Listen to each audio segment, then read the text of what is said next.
आमचे यांच्या कोणताही उपयोगी पडलेला नाही, फक्त टक्के खाण्यासाठी राजकारण होत आहे। आणि ते म्हणतात की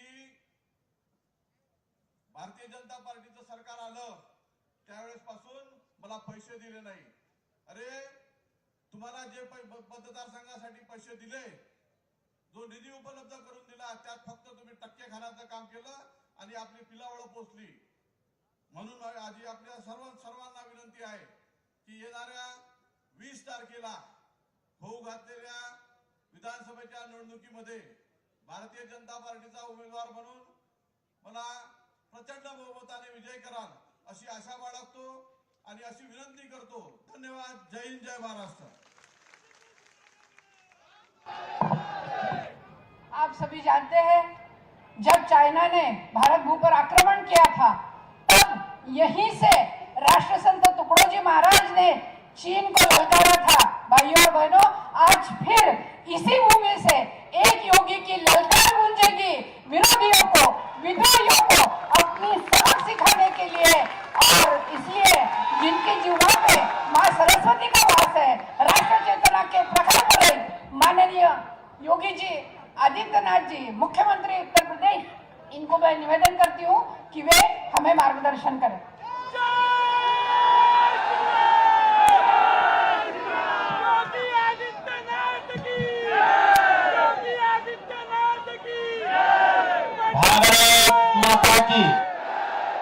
भारत माता की, भारत माता की, छत्रपति शिवाजी महाराज की, छत्रपति शिवाजी महाराज की।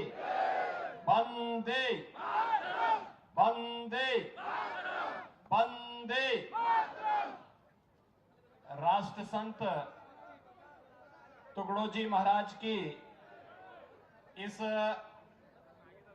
पावन धरा को कोटि कोटि नमन करते हुए मंच पर उपस्थित पूज्य संत श्री माधवदास जी महाराज, दत्त गिरी जी महाराज, वासुदेवानंद गिरी जी महाराज, राज्यसभा के माननीय सांसद जिलाध्यक्ष श्री अनिल जी बोड़े और अमरावती की आवाज को जिन्होंने लोकसभा में पूरे देश के अंदर पहुंचाया था, ऐसी पूर्व सांसद श्रीमती नवनीत जी राणा, जनार्दन पंथ बोथे जी, विधायक श्री रवि जी राणा, तिवसा विधानसभा क्षेत्र से भारतीय जनता पार्टी के हमारे प्रत्याशी श्री राजेश वानखेड़े जी,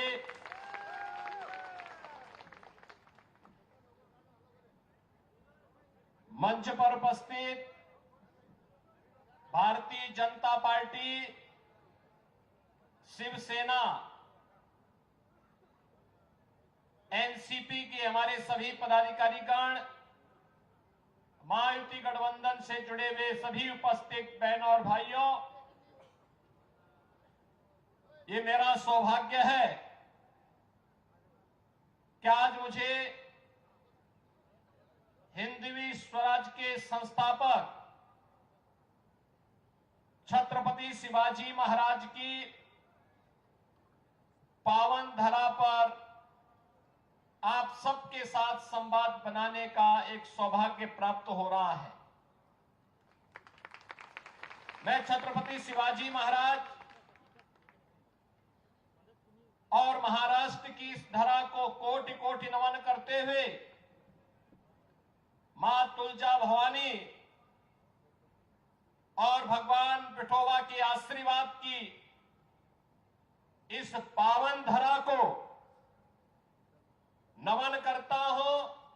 तिवसा विधानसभा क्षेत्र से जुड़े हुए आप सभी बंधुगण का हृदय से अभिनंदन करता हूं। बहनों और भाइयों, हम लोग तिवसा में खड़े हैं। राष्ट्र संत तुकडोजी तुकडोजी महाराज ने जिस धरा से राष्ट्र धर्म का शंखनाद किया था, मैं राष्ट्र धर्म की बात इसलिए कर रहा हूं क्योंकि कुछ लोग होते हैं भारत के अंदर जो भारत के अंदर जब भी हमारा कोई शोभा यात्रा निकलती है, कोई पर्व और त्योहार, पावन पर्व आता है, कहीं रामनवमी का, कहीं पर कोई अन्य धार्मिक शोभा यात्रा निकल रही होती है, उस समय उन्हें उस शोभा यात्रा को देख करके गर्व के और श्रद्धा का भाव आने की बजाय वे पाकिस्तान का झंडा लहराते हुए दिखाई देते हैं।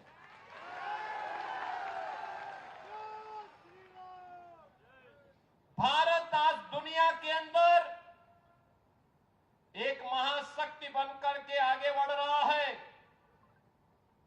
हम एक भारत श्रेष्ठ भारत की बात प्रधानमंत्री मोदी जी कहते हैं, लेकिन कुछ लोग हैं भारत की चिंता करने की बजाय वे पाकिस्तान और फिलिस्तीन के लिए घड़ियाली आंसू बहाते हैं। और इसलिए उनको कहने के लिए मैं आज आया हूं, उन्हीं को बताने के लिए आया हूं कि अगर हम भारत के अंदर हैं तो हमारा एक धर्म होना चाहिए और राष्ट्र धर्म होना चाहिए, और राष्ट्र धर्म के अलावा कोई धर्म नहीं होना चाहिए। इसी राष्ट्र धर्म की स्थापना के लिए छत्रपति शिवाजी महाराज ने हिंदवी स्वराज की स्थापना की थी। इसी राष्ट्र धर्म के लिए तानाजी महाराज ने और संभाजी महाराज ने अपना संघर्ष किया था, और इसी राष्ट्र धर्म की स्थापना के लिए माता जीजाबाई ने एक नई प्रेरणा दी थी। यही राष्ट्र धर्म है जो छत्रपति शिवाजी महाराज को समर्थ गुरु रामदास ने प्रेरणा प्रदान करके आगे बढ़ाया था, और यही राष्ट्र धर्म है जो राष्ट्र धर्म जिसको राष्ट्र संत तुकडोजी महाराज ने इस क्षेत्र से पूरे देश के अंदर फैलाने का कार्य किया था। महाराष्ट्र की धरती इस दिशा में बहुत सौभाग्यशाली है। इसने राष्ट्रवीरों को दिया है। इस धरा ने शौर्य और पराक्रम के लिए भारत के लिए लड़ने वाले वीरों की एक लंबी श्रृंखला दी है। तो इस धरा ने राष्ट्र संतों को भी दिया है। ये वही धरा है जिसने समाज सेवी भी देश को उसके अनुसार प्रदान किए हैं, और इसलिए महाराष्ट्र की इस धरा को कौन ऐसा भारतीय होगा जो श्रद्धा और सम्मान के भाव के साथ अभिनंदन न करना चाहता होगा। यही तो धरती है, यही तो धरा है जिसने बाबा साहब भीमराव अम्बेडकर देश को दिए। यही तो धरा है जिसने स्वराज मेरा जन्मसिद्ध अधिकार है वैसे लेकर के रहूंगा लोकमान्य तिलक महाराष्ट्र की धरा ने ही देश को दिया था। ये वही धरा है जिसने वीर सावरकर, जिन्हें एक जन्म में 2-2 आजीवन कारावास की सजा हुई थी, भारत की आजादी के लिए जिन्होंने अपना सर्वस्व न्यौछावर किया था, वीर सावरकर की इस धरा को भी मैं कोटि कोटि नमन करते हुए आप सबका अभिनंदन करता हूं। बहनों और भाइयों, आज जब महाराष्ट्र विधानसभा का ये चुनाव चल रहा है, दो महागठबंधन आमने सामने हैं। एक और भारतीय जनता पार्टी के नेतृत्व में एनडीए महायुति गठबंधन के रूप में आपके सामने अपने मुद्दों, अपने मूल्यों और अपने आदर्शों के साथ है, और दूसरी तरफ महाअघाड़ी गठबंधन कांग्रेस के नेतृत्व में। और जब महाअघाड़ी की बात आती है तो मैं कहता हूं ये महागाड़ी नहीं, यह महाअनाड़ी गठबंधन है। महाअनाड़ी इसलिए क्योंकि जिसको राष्ट्र धर्म की चिंता नहीं, जिसे अपने संतों, महापुरुषों, समाज सेवियों के मान मूल्यों के लिए मर्यादाओं की चिंता नहीं, जिसे राष्ट्र की सुरक्षा की चिंता नहीं, जिसे युवाओं के भविष्य की चिंता नहीं, जिसे बहन और बेटियों की सुरक्षा की चिंता नहीं, ऐसा महाअनाड़ी गठबंधन जिसको नेतृत्व दे रही है कांग्रेस, उस कांग्रेस से अब देश को कोई अपेक्षा रखनी भी नहीं चाहिए। आपने कांग्रेस के नेताओं के चरित्र को देखा है, कैसे आजादी के बाद से लेकर के आज तक लगातार राष्ट्रीय मूल्यों के साथ खिलवाड़ करना इसकी प्रवृत्ति बन चुकी है। जब भी भारत संकट में आता है, कांग्रेस के नेता भारत छोड़ करके दुनिया के अंदर अपनी पिकनिक मनाते हैं। आपने राहुल गांधी को देखा होगा, जब देश में संकट आता है, राहुल जी इटली में होते हैं, भारत में नहीं होते। दुनिया के अंदर जाते हैं, भारत की निंदा करते हैं, भारत के बारे में अपमानजनक टिप्पणियां करते हैं, भारत को कोसने में कोई कोताही नहीं बरतते हैं। और जब भी भारत के मूल्य और आदर्शों की स्थापना की बात आती है, कौन नहीं जानता है कि अयोध्या में राम मंदिर के मार्ग के जितने भी बैरियर थे, ये सब कांग्रेस ने स्थापित किए थे। ये सभी बैरियर कांग्रेस ने लगाए थे। कौन नहीं जानता है देश के अंदर आतंकवाद की शुरुआत कश्मीर में धारा 370 से प्रारंभ होती है।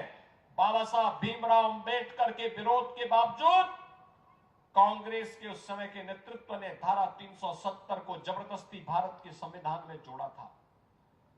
कौन नहीं जानता है बाबा साहब भीमराव अंबेडकर को चुनाव में परास्त करने का कांग्रेस का षड्यंत्र। कौन नहीं जानता है कांग्रेस को नीतियों को, जो उसने अनुसूचित जाति जनजाति के लोगों को आरक्षण की सुविधा से वंचित करने के लिए तमाम षड्यंत्र किए थे, समय समय पर षड्यंत्र किए थे। और आज भी कांग्रेस वही कर रही है। ये वही कांग्रेस है जो कहती थी कि राम और कृष्ण तो हुए ही नहीं। ये वही कांग्रेस है जो लगातार राष्ट्रीय सुरक्षा के साथ खिलवाड़ करती थी। और आज यह महाअघाड़ी गठबंधन महाअनाड़ी गठबंधन के रूप में इस चुनाव में आपके सामने है। इनके पास न कोई मूल्य है, इनके पास न कोई आदर्श है, इनके पास महाराष्ट्र और भारत के लिए भविष्य की कोई योजना नहीं। सत्ता इनके लिए भ्रष्टाचार का एक जरिया है, सत्ता इनके लिए लूट खसोट का एक जरिया है, सत्ता इनको अराजकता पैदा करने, अपने राजनीतिक स्वार्थों के लिए आतंकवाद नक्सलवाद को बढ़ावा देना इनका एक मात्र इनका जरिया बनता है।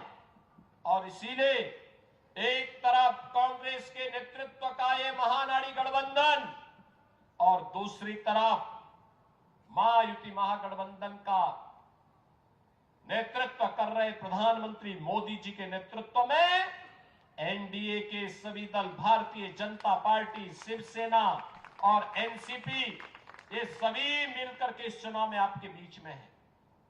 बहनों और भाइयों, पिछले 10 वर्ष में आपने भारत को एक नए भारत के रूप में देखा होगा।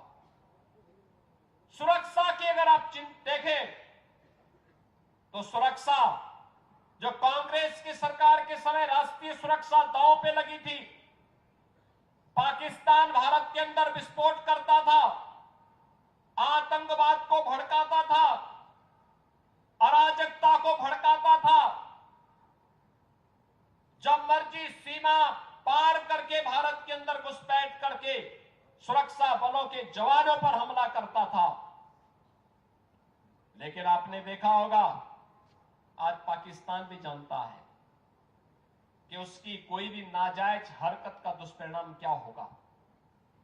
वह भी जानता है कि अगर मैंने कोई भी हरकत की तो अगले ही दिन, अगले 24 घंटे के अंदर भारत के बहादुर जवान पाकिस्तान के अंदर सर्जिकल स्ट्राइक और एयर स्ट्राइक करके पाकिस्तान का काम तमाम कर देंगे।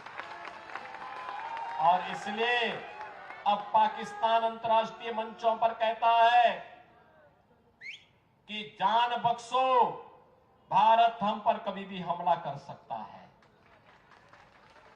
भयो बिनु होए न प्रीति, ये वही स्थिति है। बहनों और भाइयों, आपने 3 दिन पहले का वो समाचार सुना होगा जब सीमा पर चीन की सेना पीछे हट रही है और भारत की सेना वहां पर गश्त कर रही है। ये नया भारत है, ये नया भारत है। किसी के सामने झुकता नहीं है, पीछे हटता नहीं है और दुश्मन को उसी की भाषा में जवाब देना भी जानता है।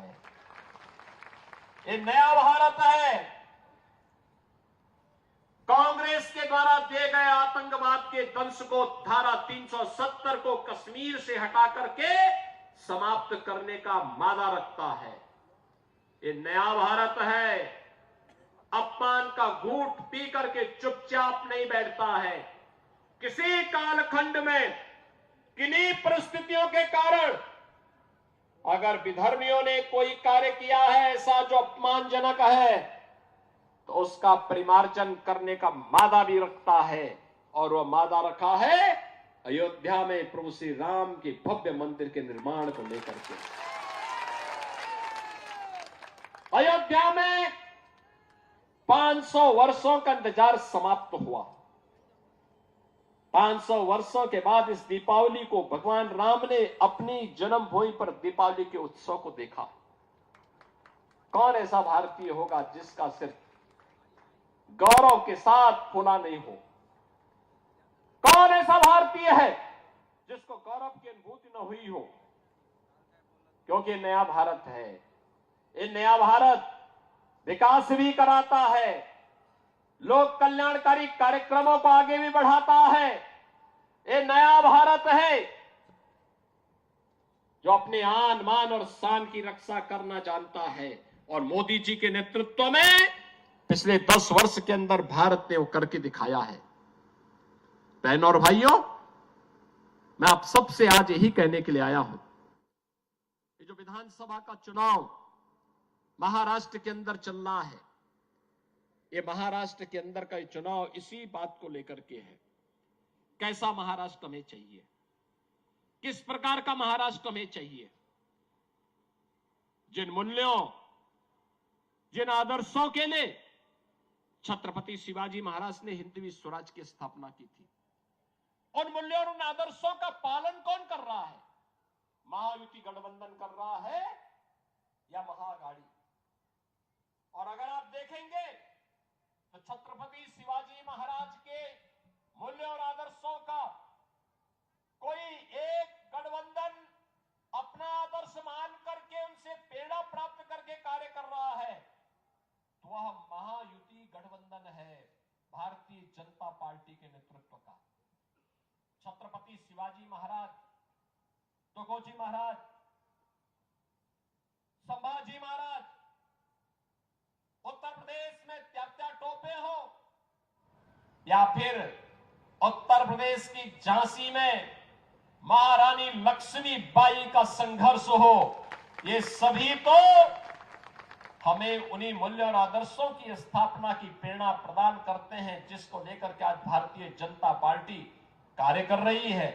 और उसी के लिए आज मैं आपके पास आया हूं कहने के लिए कि छत्रपति शिवाजी महाराज ने उस कालखंड में जब औरंगजेब जैसा दुष्ट और बर्बर आक्रांता भारत के अंदर शासन कर रहा था, उसकी सत्ता को चुनौती दी थी। उन्होंने हिंदवी स्वराज की स्थापना की थी। पूरे भारत के लिए वो एक प्रेरणा बनी। और इसीलिए मुझे याद है जब 2017 में मुझे उत्तर प्रदेश का मुख्यमंत्री बनाया गया, मैं आगरा में गया था। आगरा में मैं जब निरीक्षण कर रहा था, मुझे बताया गया कि यहां पे एक मुगल म्यूजियम बन रहा है। मैंने कभी मुगल का भारत से क्या संबंध है, आगरा से क्या संबंध है? मुझे बताया गया कि औरंगजेब ने यहां पर रह करके बहुत दिनों तक शासन किया था। हमने कहा उनका संबंध क्या है भारत से? हमने कहा भारत का संबंध छत्रपति शिवाजी महाराज से है। इस म्यूजियम का नाम बदलो, म्यूजियम का नाम बदलो। ये मुगल कालखंड और स्थापत्य का नहीं बनना चाहिए, बल्कि मराठा और छत्रपति शिवाजी महाराज का प्रतीक बनना चाहिए। और बहनों और भाइयों, हम लोगों ने इस पूरे म्यूजियम का पूरा आर्किटेक्ट ही बदल करके छत्रपति शिवाजी महाराज की स्मृति को वहां जीवंत करने का काम किया है। छत्रपति शिवाजी महाराज हमारे आदर्श हैं, लेकिन छत्रपति शिवाजी महाराज को उस समय कितना संघर्ष करना पड़ा था। एक एक व्यक्ति को जोड़ना पड़ा था, एक एक व्यक्ति को अपने साथ खड़ा करना पड़ा था।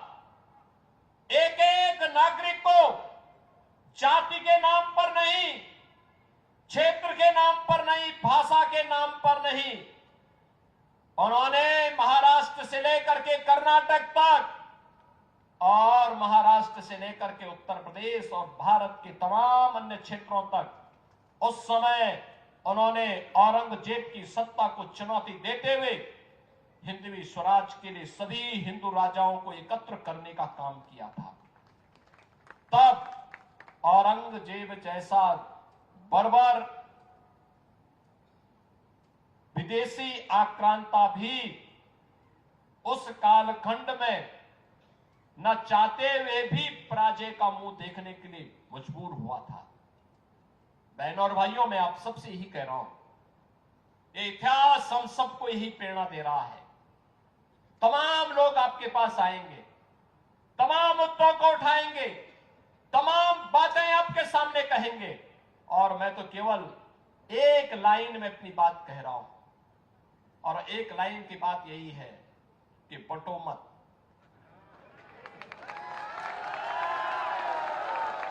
बंटो मत। बंटे थे तो कटे थे,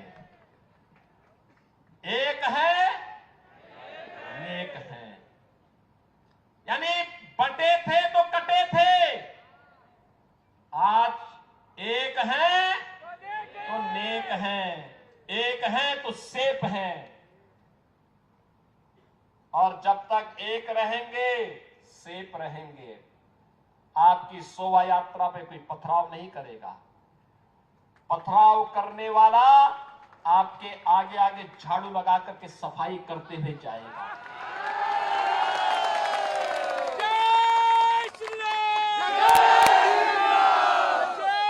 जो लोग कहते थे राम ही नहीं, अब उनको भी भगवान राम याद आने लग गए हैं।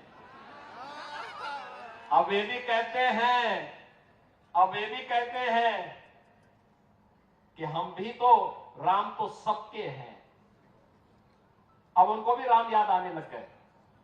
लेकिन भगवान राम के मंदिर के लिए इस देश के हिंदू समाज को लंबा संघर्ष करना पड़ा था, और मोदी जी के नेतृत्व में मात्र 7 वर्ष के अंदर ये सफलता प्राप्त हो गई। मात्र 7 वर्ष। 2014 में मोदी जी देश के प्रधानमंत्री बने। 2017 में मैं उत्तर प्रदेश का मुख्यमंत्री बना। 5 अगस्त 2020 को मोदी जी ने अयोध्या में भगवान राम के मंदिर का शिलान्यास किया, और 22 जनवरी 2024 को 500 वर्षों का इंतजार समाप्त करके अयोध्या में रामलला विराजमान हो गए। और अगर फिर से एक रहेंगे तो मथुरा भी और काशी भी इंतजार कर रहा है।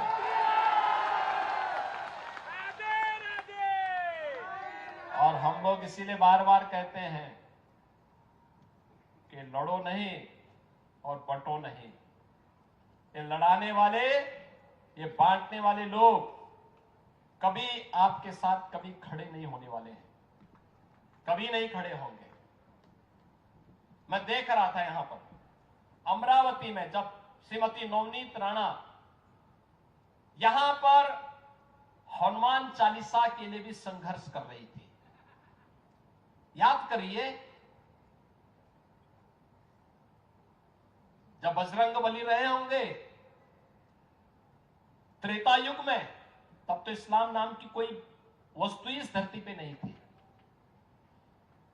और आज अगर बजरंग बली की हनुमान चालीसा का पाठ हम कर रहे हैं, रामनवमी की कोई शोभा यात्रा निकाल रहे हैं, उसको प्रतिबंधित किया जाता है, उसको रोका जाता है।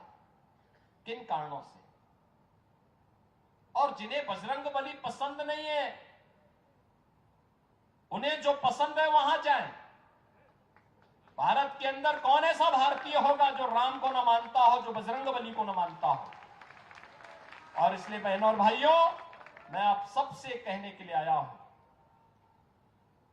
ये चुनाव राष्ट्र धर्म का चुनाव है। हमारा सब कुछ देश के नाम होना चाहिए, हर काम देश के नाम। हमारा व्यक्तिगत कोई अस्तित्व नहीं है, कोई वजूद नहीं है, कोई मायने नहीं रखता हमारा व्यक्तिगत अस्तित्व। हमारा सब कुछ देश के लिए होना चाहिए। जो देश के हित में है वो हमारे हित में है, जो देश के विरुद्ध है वो हमारे भी विरुद्ध है। और इसी संकल्प के साथ हम सबको महाराष्ट्र की विधानसभा के चुनाव को भी लेना है। अगर देश के हित में महायुति गठबंधन की सरकार आनी है तो हर हाल में आनी है, हर हाल में लानी है। और यही आह्वान करने के लिए मैं आपके बीच आया हूं। यहां पर भारतीय जनता पार्टी ने अपने प्रत्याशी के रूप में, यहां पर भारतीय जनता पार्टी के प्रत्याशी के रूप में श्री राजेश वानखड़े जी आपके बीच में यहां पर आपको भारतीय जनता पार्टी ने प्रत्याशी बनाकर दिया है। बहनों और भाइयों, विकास कराना हो, लोक कल्याणकारी कार्य कराना हो, विरासत और विकास के अद्भुत समन्वय को आगे बढ़ाना हो, या राष्ट्रीय सुरक्षा को सुदृढ़ करना हो, ये केवल और केवल भारतीय जनता पार्टी के नेतृत्व में, मोदी जी के नेतृत्व में ही संभव हो सकता है। और इसीलिए मैं आप सबसे अपील करने के लिए आया हूं। आप सबसे मेरी अपील है कि भारतीय जनता पार्टी और महायुति गठबंधन से जुड़े हुए हमारे जितने भी प्रत्याशी हैं, श्री राजेश वानखड़े तिवसा विधानसभा क्षेत्र से,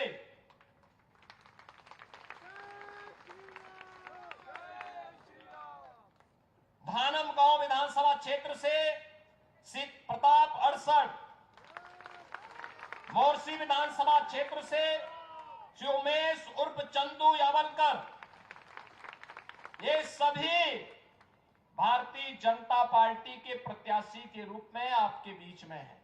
इन सबको आपका आशीर्वाद प्राप्त होगा। आशीर्वाद देंगे इनको, आशीर्वाद देंगे। दोनों हाथ ला करके मेरे सामने बोले, जहां तक है आवाज उठा करके मेरे सामने बोले। तीनों प्रत्याशी आगे आओ, इनको विजयी बना के भेजेंगे, भेजेंगे।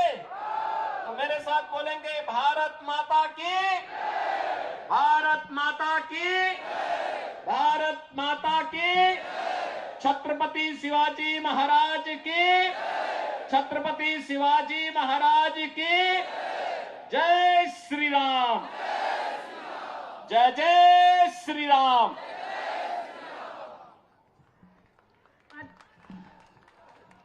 धन्यवाद योगी जी।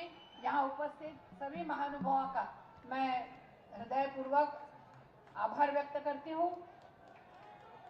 इरादे नेक हो तो सपने भी साकार होते हैं, अगर सच्ची लगन हो तो रास्ते आसा होते हैं। माननीय योगी जी ने यहाँ आकर विजय सुनिश्चित किया है। मैं उनकी हृदयपूर्वक